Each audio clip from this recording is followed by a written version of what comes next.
Now, when you see everyone having something and you think that's gotta be good. Well, I saw everyone having this green bottle and thought, okay, let me try it. And it was a big mistake. It was cold green tea, no sugar, and honestly, it was so bitter, I couldn't handle it. I gave it to my partner after one sip. So, yeah, that was my first experience on the way to Hiroshima. I think it's an acquired taste. Maybe you like it after having it so many times. It was just not for my taste buds. So, we were on our way to Hiroshima for 1 day trip from Osaka, and it was a super easy ride, about 1 hour 20 minutes on the Shinkansen. And when we arrived, the vibe was totally different from the hustle of Osaka. Hiroshima felt so much quieter, and there were trams rolling through the streets everywhere, and it was so peaceful and a nice change of pace. We checked into our hotel, which was a quick 10-minute walks from Hiroshima station. We just dropped our bags and headed out for some food because check-in was until 3 p.m. as every hotel in Japan. So we found this Indian restaurant called Kumkum, and it was nothing fancy, but hey, it was solid fix. After lunch, we went straight to the Hiroshima Peace Memorial Park. If you are ever in Hiroshima, this is a must see. We went to the Peace Memorial Museum and wow, it hit me hard. The exhibits really makes you feel the weight of history. I mean, it's one thing to read about it, but seeing the personal items like clothes, watches frozen at 8:15 a.m., the time the bomb dropped, it was chilling. We also saw the Peace Tomb, where thousands of names are kept, recorded in the books, bound in respect. And then the Atomic Dome, a skeleton reminder of the moment everything just changed. To think that the building survived the explosion is just mind-blowing. It's a symbol of resilience, and you can't help but be in awe of how the city rebuilt itself literally from nothing. Now, after all that heavy history, we needed to lighten up a bit, right? So we wandered through the local market, and guess what I found? A Demon Slayer Gacha Machine. I was looking for it everywhere. So I had to try it, and I got a little cute capsule toy, and honestly, it made my day. We also hit up Mr. Donut for some Japanese sweets.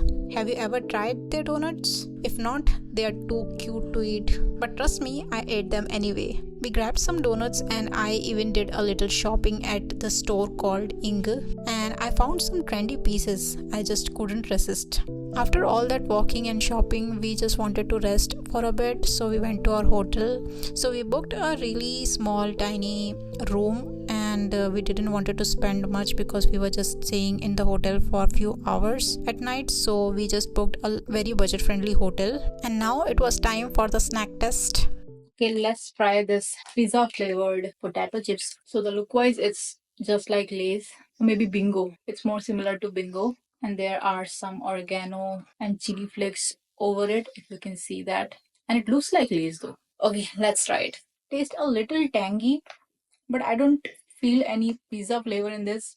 It's more like our Indian flavor blue Lay's, similar to that. No pizza flavor though. But you can try it if you want an Indian flavor in Japan. You can try this chips. Okay, after having few of these chips, I am getting a slight flavor of basil leaves and a little bit of margherita pizza flavor. Rest, it's similar to our Indian Lay's. Okay, now let's try this Mr. Donut thing. So this is called Angel French. So you have cream inside, the white vanilla cream inside, and a little bit of chocolate on the outer side. I love the shape of it. It looks so delicious and yummy. Let's try it how it tastes like.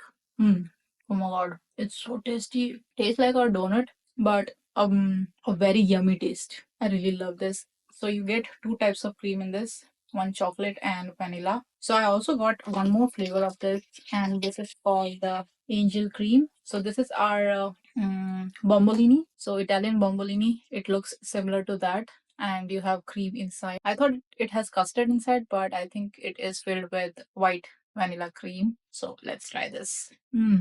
Their cream is just so fluffy and light and yummy. So good. I like this one more than the French one. It is so tasty. Similar to bombolini but filled with white vanilla cream. Definitely try this Mr. Donut if you're coming to Japan. So now we are going to try this caramel pudding from 7-Eleven. It is very famous, so I'm just going to try it out how it tastes like. It might contain egg, so vegetarians have to be a little conscious. So this is how it looks like. So the caramel is in here, and this is how it looks like from the upper side. So I'm just going to dig in. It looks really good. Let's taste it.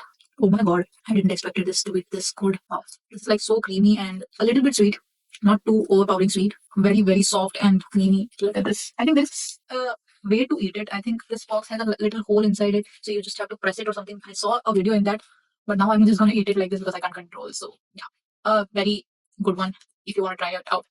Later that night, we went to the Hiroshima castle. It's crazy to think that this was almost completely destroyed during the atomic bomb attack, but they rebuilt it and it was now looking stunning, especially at night.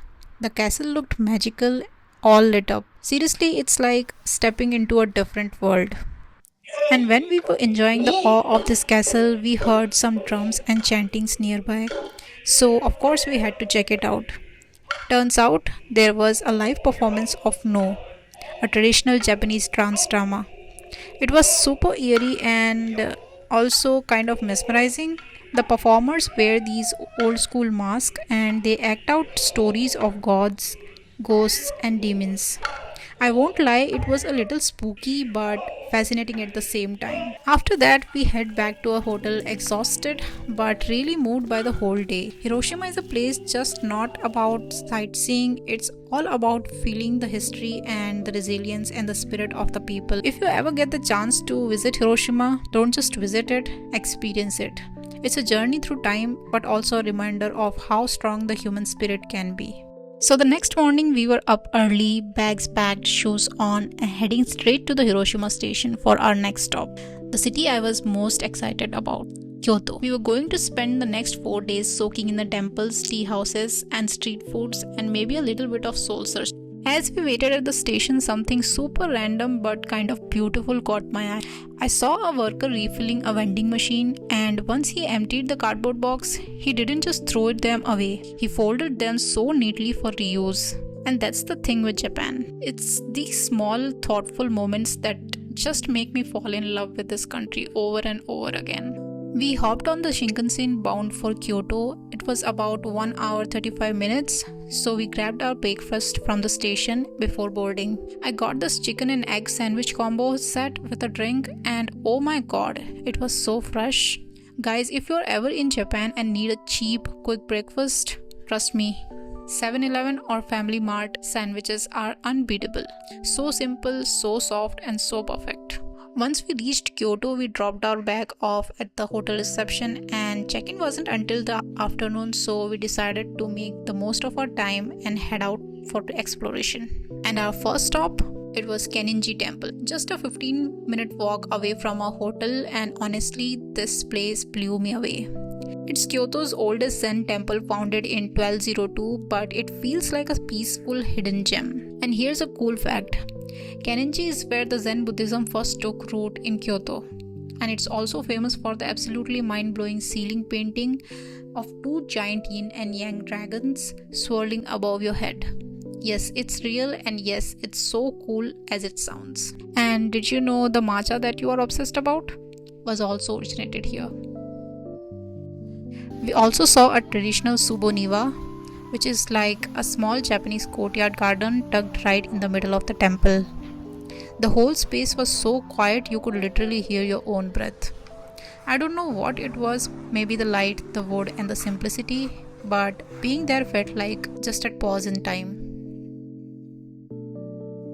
After all that peaceful temple walking, let me be real, we were starving. So we made our way to the super popular spot I saw over Instagram, the Chao Chao Gyoza.